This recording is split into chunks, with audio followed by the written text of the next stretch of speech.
Have you ever wondered how someone who walked so closely with Jesus could end up betraying him? The story of Judas Iscariot is one of the saddest and most powerful stories in the Bible. It is a story about trust, temptation, regret, and the danger of letting greed take control of the human heart. But it is also a story that teaches us important lessons about choices and consequences.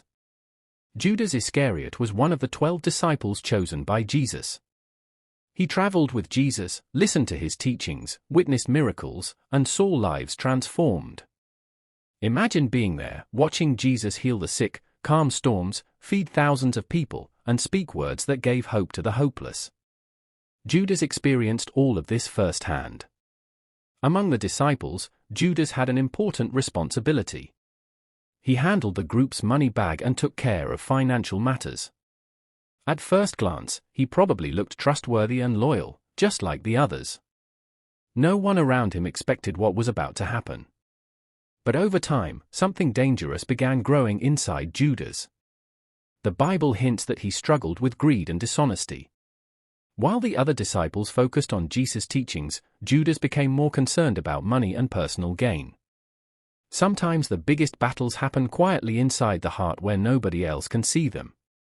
As Jesus became more popular, religious leaders grew jealous and angry. They wanted to stop him because his teachings challenged their authority. But arresting Jesus in public was risky because many people admired him. They needed someone close to Jesus who could secretly help them. That was when Judas made a life-changing decision. He went to the chief priests and asked what they would give him if he handed Jesus over to them. They agreed to pay him 30 pieces of silver. It may not sound like much today, but that moment changed history forever. Judas chose money over loyalty, and greed over truth. Still, Jesus knew exactly what was happening. One evening, Jesus sat down with his disciples for what became known as the Last Supper. It was a peaceful meal, but there was tension in the air. During the meal, Jesus shocked everyone by saying, "One of you will betray me." The disciples were confused and saddened. One by one, they asked, "Is it me?"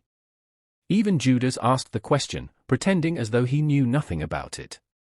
Jesus quietly answered him, making it clear he already knew the truth. Yet even in that moment, Jesus did not react with anger or violence.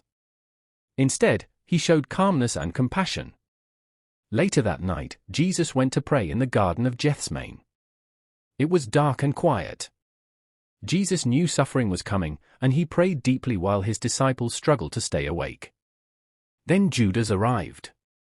But he did not come alone. He brought soldiers and religious officials with him. To identify Jesus in the darkness, Judas used a signal: he would kiss the man they were supposed to arrest. Imagine the sadness of that moment. A kiss, something usually connected with love and friendship, became the sign of betrayal. Judas walked up to Jesus and kissed him. Jesus looked at him and asked gently, "Friend, why have you come?" The soldiers arrested Jesus and led him away. The disciples scattered in fear. Judas had done exactly what he agreed to do, but something changed inside him almost immediately. When Judas saw that Jesus was condemned, he was filled with regret. The money he once wanted no longer mattered. He returned the 30 pieces of silver to the religious leaders and admitted that he had betrayed an innocent man. But instead of seeking forgiveness and hope, Judas allowed guilt and despair to consume him. Tragically, his story ended in sorrow. The story of Judas Iscariot is difficult to hear, but it carries powerful lessons that still matter today. First, it reminds us that being close to good things does not automatically change the heart. Judas walked with Jesus, heard truth every day, and still made destructive choices. It is possible to look faithful on the outside while struggling deeply on the inside. Second, the story warns us about the danger of greed. Judas traded something priceless for temporary money. Sometimes people sacrifice relationships, honesty, and peace chasing things that never truly satisfy. Finally, Judas' story teaches us about the difference between regret and repentance. Regret feels sorrow for wrongdoing, but repentance turns back toward God and seeks forgiveness. The Bible shows many people who failed and made mistakes, yet found mercy when they returned to God with sincere hearts. Judas' life became a warning, but it also challenges every one of us to examine our own choices, motives, and priorities. In the end, the story of Judas Iscariot is not just about betrayal long ago. It is a reminder that every person faces moments of temptation, moments where we choose between selfish desires and what is right.